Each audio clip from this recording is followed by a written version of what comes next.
The rise of the Himalayas. Ever wondered how the world's highest mountains came to be? Around 50 million years ago, Tethys Sea existed in the place of the Himalayas.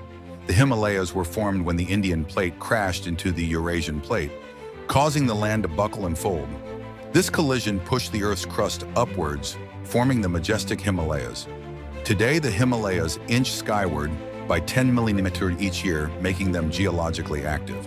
So the next time you see these majestic mountains, remember, they're still a work in progress. Like and subscribe for more interesting facts.